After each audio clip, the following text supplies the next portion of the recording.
Paul Rudd, Michael Douglas, and Edgar Wright in a heist movie about a superhero who shrinks to the size of an ant. That sounds like a recipe for success, right? Well, Marvel didn't think so. They fired Edgar Wright and hired the guy who did Bring It On. These are spirit fingers, and these are gold. The first Ant-Man movie is okay and mediocre at best. Paul Rudd is good in the movie, which was expected, and there's a lot of funny moments, but there's just something about this movie that just misses the mark. You know, this movie is like that horse meme where like half of it is really well done, but the rest of it sucks balls. I can't help but wonder what Edgar Wright's version of this film would have been like. Like, I know for sure Wright casted Paul Rudd into the role of Scott Lang and maybe Michael Douglas. Also, the scene where Michael Peña tells Lang about the old man's safe was probably from Wright too. I'm convinced all the good stuff from the movie came originally from Edgar Wright. There's a few scenes in the movie where there's these quick cuts and this fast pace that is unmistakably Edgar Wright's filmmaking style, and probably taken from his original script or storyboards. But everything else from this movie is subpar and uninteresting. Everything feels like it's being told to you passively instead of shown. And when something is shown like how Hope's mother vanished, it's boring.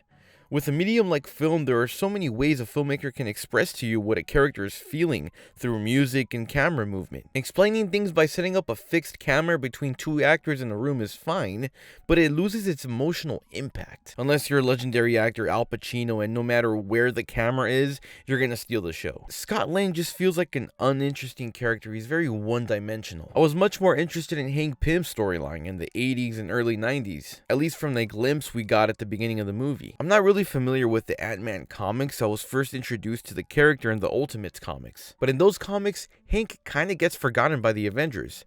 Wasp cheats on him with Captain America, and Pym becomes violent and abusive. I know that would never be shown in a Disney movie, but that storyline, that dark side of Hank Pym is something I would love to see on the big screen. And with Michael Douglas, like, he's perfect to play that kind of role. Like, he's played characters in the past in movies like Basic Instinct, Fatal Attraction, and The Perfect Murder, where there's these characters who seem like they're seemingly the perfect family man, but they have this dark side to them, something that they're hiding. And honestly, Scott Lang's friends, like his buddies, his robber friends, they were kind of useless. They were just a way to create dialogue and be comic relief for Scott Lang. Even though Scott Lang himself is kind of comic relief, the only thing that's interesting about this guy is that he's got a wicked haircut and a cool accent. Michael Peña was actually funny. He isn't my favorite actor, but the guy has acting chops and he's Mexican and I'm Mexican, you know? Paisa gotta support Paisa, man. But what the fuck was T.I. doing in this movie, man? Like, what the fuck was Marvel thinking? Like, imagine if Edgar Wright got to make this movie the way he wanted to. Look, I don't know if those characters were a part of Edgar Wright's original idea, but imagine if we got someone like Simon Pegg and Nick Frost instead of T.I.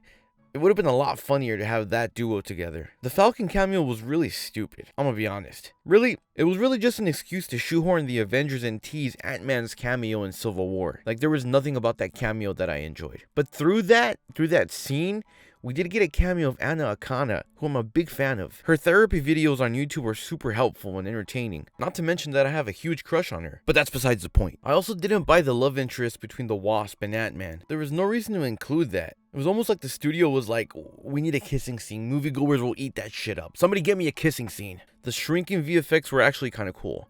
Seeing Ant-Man run with ants and the scene where he enters the quantum realm was actually very trippy and awesome. But as is my problem with most Marvel films and most blockbusters nowadays, is that the action is so full of VFX and so in your face that it becomes bland and uninteresting. Except for the Thomas the Tank Engine scene though. That was cool. Probably Edgar Wright's idea too, honestly. If you enjoyed this video, consider liking and subscribing. I'll be posting more videos like this one. My name is Scott Lang and welcome to Baskin Robbins. Would you like to try our mango fruit blast? Just me, myself, and I, about to have